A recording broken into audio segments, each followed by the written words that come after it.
YouTubers, gamers, and moviegoers, what's going on, guys? I'm the Messiah, this is Messiah Entertainment, and today we are reviewing Independence Day Resurgence.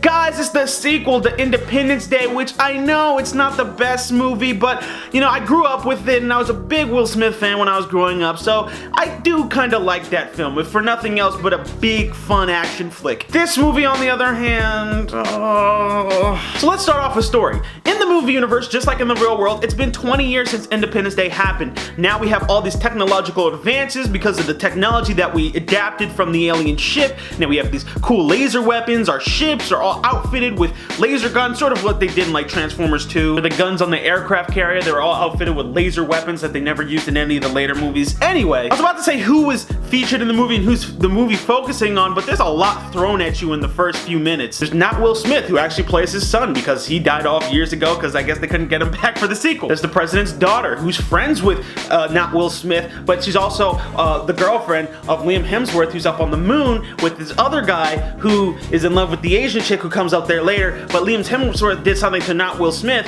that made them hate each other, but you're not really sure what it is. And then there's the Asian chick, who I said before, that only had 6 lines in the movie, and then there's the president from the previous movie, who's having these weird kind of mumblings in his head, and then we go back to Jeff Goldblum's character, who's coming back from the previous movie, which we could understand, but then he has a colleague that he's working with that I can't remember if she's from the original movie, I don't know, but then they're working with a warlord, who's also there with this other guy who's been chasing Jeff Goldblum for a reason that I don't really remember. Then he's kind of like the comic relief. Switch back to the other side of the globe. Jeff Goldblum's father is on a boat that gets attacked when the ship crashes down, and then he has to survive with these other kids that he finds on the road. Then he hops in a school bus with all the other kids, and then they all go, what the hell's going on? There's like so many unimportant, unnecessary side plot lines going on. Why do we need to see Liam Hemsworth and, you know, not Will Smith fight for like a few minutes, and it's not really gonna play anything else into the movie? It really only adds up to like a few scenes in the beginning, and then that conflict never really is revisited again, except for maybe one line later towards the end of the film. Especially when you don't care about the characters. It just ends up feeling random and out of place. Speaking of the characters, and I guess this gets a bit into the dialogue and the writing of the movie too, it is some of the most cliche,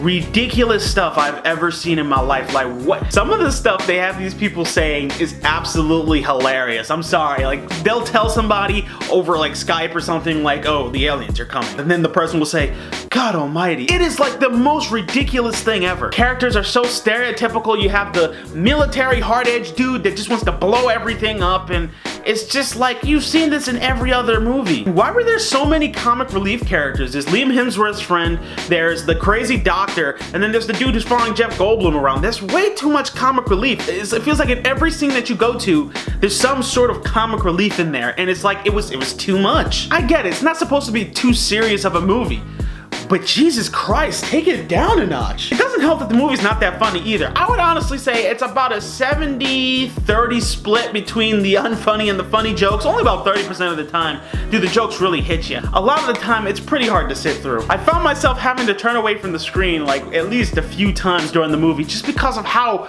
terrible the garbage that was coming out of their mouths was. The first movie at least had Will Smith during his prime, like in the 90s, you know, Big Willie Weekend, and you know, I feel like he could carry action movies like this, but in here, who do we have? His son? Oh God, no. They try to do this thing where they have like parallels, and the son will say like the one-liners like he used to and try to do the Will Smith thing, and at the end of the day, one of the few redeeming factors of the movie is that some of the action does look kind of cool, you know? The scene in the trailer where the ship's dragging everything up because of the gravity and then drops it back down, sort of like in that Man of Steel sort of way, just not as cool as that. Yeah, that was kind of interesting. And it's fun watching crazy destruction. And with that being said, I mean, you walk into this movie knowing it's a Roland Emmerich film. What did you honestly expect? Just saying, it's also the same guy who bought us the first Independence Day, 2012, the day after tomorrow. I mean, it's kind of expected at this point. Although, unlike those movies, I feel like this one kind of just banks off the fact that you'll be excited for another Independence Day. Those other films, you at least kind of cared about the characters. 2012, you wanted the family to get out okay. You know, Independence Day, you wanted them to succeed. You don't feel that here. In fact, the closest I could relate this feeling is to what I felt for the characters in Transformers 4. It was like the ending was wrapping up and there's supposed to be these emotional moments, but you couldn't find yourself to care about any of them. Yeah, that's what I kind of got here. And it seems like they're planning to make a sequel and/or sequels to this movie. Am I excited for it? Hell no, but I mean, hey, it's a mindless action flick, so what you gonna do? At the end of the day, guys, I'm gonna have to give this movie a 4 out of 10. Is it over?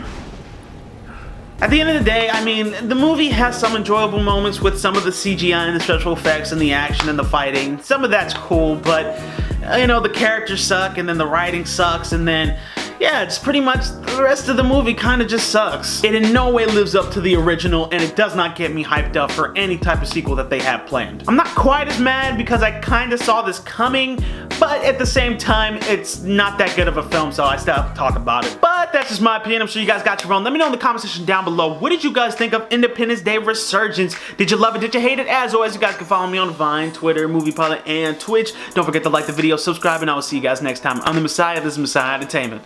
Peace.